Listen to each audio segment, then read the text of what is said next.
Hello everyone, coastal কালাইডোস্কোপের আরেকটা নতুন blog নিয়ে আমি পারমিতা চলে এসেছি। আর আজকে তোমাদের জন্য থাকছে খুব ইন্টারেস্টিং দুখানা নতুন রান্না আর একটা দারুণ ইন্টারেস্টিং স্পট তোমাদের ঘোরার জন্য। তাই চটপট ব্লগটা শুরু করে দেই। আজকে আমি বানাচ্ছি লাউ চিংড়ি, আর তোমাদের জন্য থাকছে লাউয়ের খোসা দিয়ে একটা দারুণ ইন্টারেস্টিং রেসিপি। তোমরা দেখতে থাকো আমার সাথে সাথে।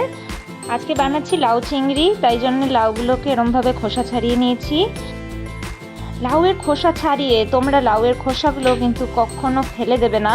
তোমাদের জন্য আজকে থাকছে একটা সেকেন্ড রেসিপি, যেটা কিনা লাউয়ের খোসা দিয়ে বানাতে হবে। তো তোমরা দেখতে থাকো। লাউয়ের খোসাগুলো ছাড়িয়ে আমি এরমভাবে প্রথমে কেটে নিচ্ছি লাউগুলোকে খুব ছোট ছোট পিস করে কেটে নিতে হবে। এরম করে যত ছোট ছোট করে পিস করা হবে তত সুন্দর কিন্তু লাউটা সেদ্ধ হবে, এটা কিন্তু মাথায় রাখতে হবে।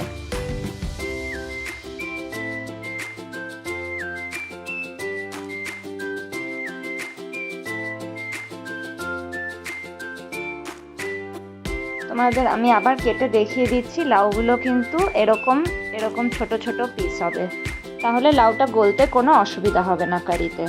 এবার আমরা দেখে নেই যে কি করে চিংড়ি মাছটা ছাড়াতে হবে।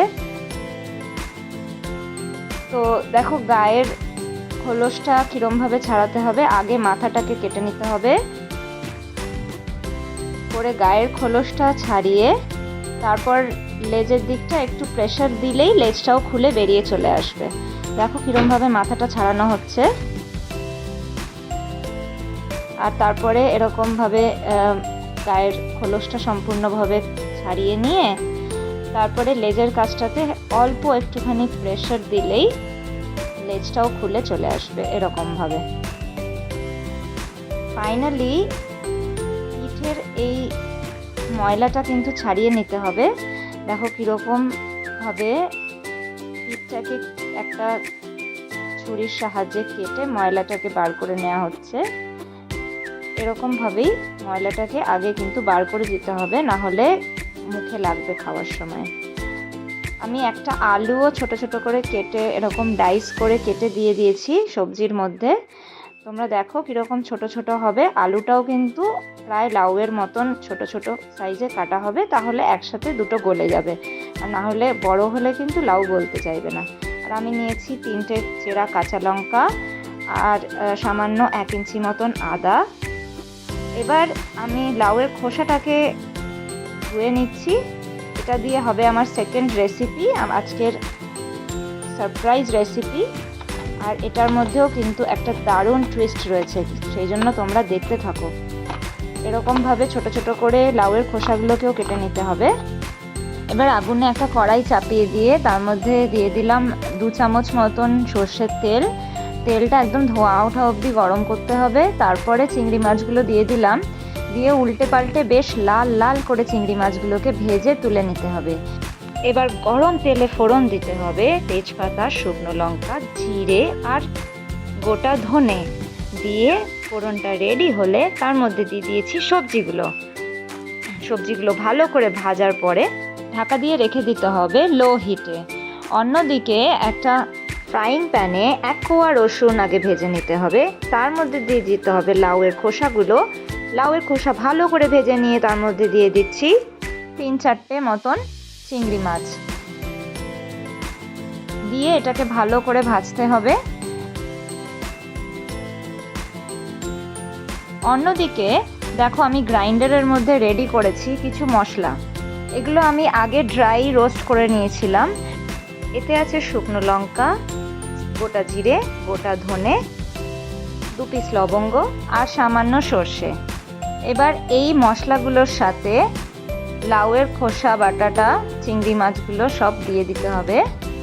দিয়ে এটাকে ভালো করে একটু অল্প অল্প মানে 1 চামচ জল দিয়ে এটাকে গ্রাইন্ড করতে থাকতে হবে। এটা বারবার গ্রাইন্ড করতে হবে যতক্ষণ না এটা একটা পেস্ট তৈরি হয়ে যায়। আর হ্যাঁ, তোমরা কিন্তু মনে করে লেবুর রস এটার মধ্যে দিও, দারুণ টেস্টি হয় রেসিপিটা লেবুর রস দিলে। এটা আমি ফার্স্ট টাইম গ্রাইন্ড করার পরে এরকম এসছে। আমি আবার 1 চামচ জল দিয়ে এটাকে ভালো করে গ্রাইন্ড করছি। মশলাগুলোকে আরেকটু মিক্সির মাঝখানের দিকে দিয়ে আমি আবার করে এটাকে গ্রাইন্ড করছি, যাতে এটা ভালো করে গ্রাইন্ড হয়ে একটা পেস্ট মতন তৈরি হয়ে যায়।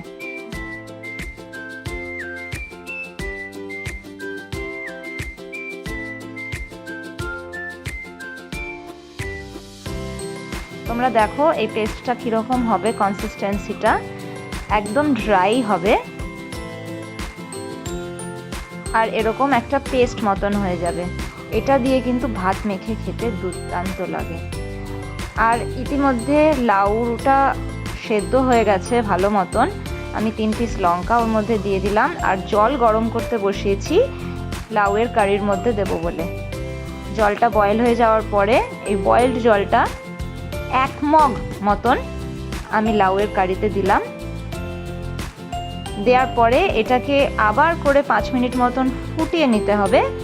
তারপরে আমি দিলাম চিংড়ি মাছগুলো। চিংড়ি মাছের ব্রেনের প্রচুর অংশ এই প্লেটের মধ্যে লেগে থেকে গেছিলো, ওটা কিন্তু দারুণ টেস্টি। ওই কারণে আমি কিচ্ছু বাদ দিচ্ছি না, একদম ধুয়ে মুছে সব দিয়ে দিলাম কারির মধ্যে। এতে কারিটা থেকে একটা অপূর্ব সুগন্ধ বেরোয় এবং খাবার আগেই পেটটা একদম মনে হয় যেন চোচো করছে। তো আমি এবার লাউয়ের কারিটা নামিয়ে নিয়েছি। এবার আমি এটাকে দেব ফাইনাল ফোড়ন। ফোড়নের জন্য আমি তেলটাকে ভালো করে গরম করে নিয়েছি, তেল থেকে ধোঁয়া উঠছে। এবার মশলাগুলো দেখে নেই। আমি দিচ্ছি লবঙ্গ আর 5 ফোড়ন।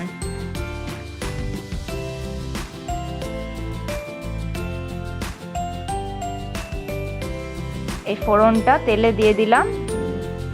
তেলটা প্রচণ্ড গরম ছিল, ওই জন্য সঙ্গে সঙ্গে ফোড়নগুলো ফাটতে শুরু করেছে। এবার এর মধ্যে দিয়ে দেব আদা বাটা।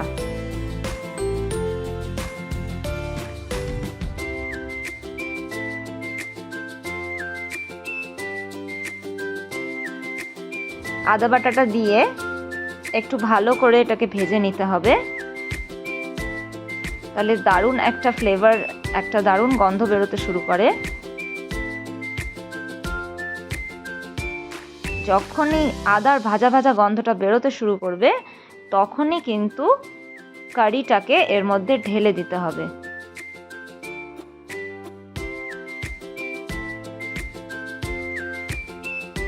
আমি ছোটবেলা থেকে কোনোদিনই সবজি খেতে একদম ভালোবাসি না, কিন্তু যখনই সেই সবজির সাথে কোনো মাছ জাতীয় কোনো কিছু রান্না করা হয় তখনই আমার সবজিটা খেতে কিন্তু বিভৎস দারুণ লাগে। ওই কারণে আমি আজকাল সবজি সব সময়ই মাছ দিয়েই রান্না করি। মিনিট 3-4 এটাকে হাই ফ্লেমে ফুটতে দিয়ে বন্ধ করে দিলাম। আমি সবসময় ভাজা মশলা আমার কিচেনে রেডি রাখি। এটা হলো 5 ফোড়ন, আমি ড্রাই রোস্ট করে রেখেছিলাম, তো ওইটাকে আমি ছড়িয়ে দিলাম, দিয়ে আমি ঢেকে দিলাম কিছুক্ষণের জন্য। এবার পরিবেশন করছি লাউয়ের খোসা বাটাটা।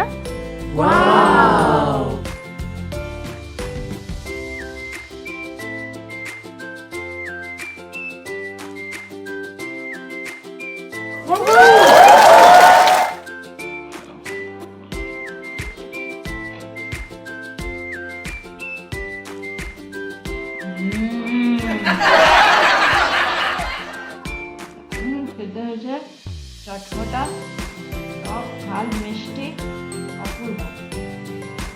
আমি এই রেসিপিতে আধখানা লেবু ইউজ করেছি। লেবুর ইউজটাই কিন্তু এই রেসিপিতে একটা দারুণ মাত্রা এনে দিয়েছে। তোমরা কিন্তু নিশ্চয়ই ট্রাই করো আর আমাকে জানিও কেমন লাগলো। বিকেলবেলায় ঘুরতে গেলাম আমি গালজিবাগা বিচে। আজকের ভিডিওর এইটাই স্পেশাল অ্যাট্রাকশন তোমাদের জন্য। গালজিবাগা বিচ একটি টার্টল নেস্টিং সাইট। এখানে প্রত্যেক বছর প্রচুর টার্টলস শয়ে ডিম দিয়ে যায়। এই জন্য গোয়া ফরেস্ট ডিপার্টমেন্ট থেকে এই বিচটাকে প্রচণ্ডভাবে সংরক্ষণ করার চেষ্টা করা হয়। তোমরা এখানে দেখতে পাচ্ছ পোস্টার, আর টার্টল নেস্টিং এর পোস্টারও দেওয়া আছে সবাইকে এই প্রসেসটার সাথে অবগত করানোর জন্য। তো কোস্ট গার্ডরা যখনই দেখে যে কোনো টার্টল বিচের ওপর এসে বহুক্ষণ রয়েছে, এই সময়টা বিশেষ করে এই মাসগুলো, তখন ওরা এরম নেট দিয়ে ঘিরে দেয়। তোমরা দেখতে পাচ্ছ বিভিন্ন পিট করে, এক একটা পিটের মধ্যে প্রায় 40টার ওপরে অন অ্যান অ্যাভারেজ ডিম রয়েছে, টার্টলের ডিম। যেমন এই ছোট্ট জায়গাটার মধ্যে 45টা ডিম রয়েছে। এটা 11ই মার্চের পিট, 11ই মার্চ টার্টল এসে এখানে 31টা ডিম দিয়ে গেছে। সেরমভাবেই যেখানে যেখানে ডিম দিয়েছে সেইখানে কিন্তু এরকম নেট দিয়ে ঘিরে দিয়েছে। আর এইটা আমার জন্মদিনের দিন, এখানে 33টা ডিম দিয়েছে একটি টার্টল, না 93টা অ্যাকচুয়ালি। তো এইটা হলো বিচটা, অপূর্ব সুন্দর এবং খুবই নির্জন। তোমরা কখনো সাউথ গোয়ায় এলে এই বিচটা নিশ্চয়ই ঘুরে যেও। কাজ থেকে ফেরার পর যেই দিনগুলো প্রচণ্ড ক্লান্ত লাগে, সেই দিনগুলো আমি করে চলে যাই এই বিচটায়, আমার ঘর থেকে 10 মিনিটেরই দূরত্বে। এবং এত নির্জন, এত সুন্দর একটা জায়গা, ঢেউগুলো খুব ছোট ছোট ঢেউ। এবং সবথেকে যেটা ভালো লাগে যে এই বিচটা অপূর্ব পরিষ্কার, যেহেতু লোকজন কম আসে এবং এখানকার লোকজন খুব কনসিয়াস এই ব্যাপারটা নিয়ে, সেই জন্য বিচগুলো খুবই পরিষ্কার। বিশেষ করে গালজিবাগা বিচটা, যেহেতু টার্টলরা প্রত্যেক বছর এখানে নেস্টিং করে, ওই জন্য এই বিচটাকে স্পেশালভাবে প্রোটেক্ট করা হয়। আর সেই কারণে তোমরা দেখতে পাচ্ছ যে কোনো প্লাস্টিক ম্যাটেরিয়াল বা কোনো রকম গার্বেজ তোমরা কোথাও ছড়িয়ে ছিটিয়ে পাবে না। এইটা গোয়ার একটা খুব বড় স্পেশালিটি, যেটা আর 5টা স্টেটের থেকে খুবই ভিন্ন। আমরা যারা শহুরে জীবনে বড় হয়েছি, তাদের চোখের জন্য এই দৃশ্যটা খুবই রমণীয় এবং অতুলনীয় এর সৌন্দর্য। আর প্রত্যেক দিন সূর্যটা যখন সমুদ্রের ওপর দিয়ে মেশে, তার রঙিন আভাটা সত্যি মনটাকে একদম এত পরিষ্কার করে দিয়ে যায়, এত ভাল লাগে দেখতে, যে আজকে মনে হলো যে তোমাদের সাথে এটা শেয়ার করতেই হবে। তোমরা জানিও যে আমার ব্লগটা তোমাদের কেমন লাগছে, আর তোমরা আমার থেকে আর কি কি জানতে চাও, আর আমি তোমাদেরকে সেইগুলো সব এক এক করে দেখাবো। ভালো লাগলে সাবস্ক্রাইব করো আর বেল আইকনটা টিপে আমার ব্লগের সাথে সরাসরি যুক্ত থেকো। তোমরা সবাই ভালো থেকো, আর দেখা হবে আগামী ব্লগে একটা নতুন টপিক নিয়ে। সবাই খুব ভালো থেকো আর সুস্থ থেকো। Thank you for watching. By.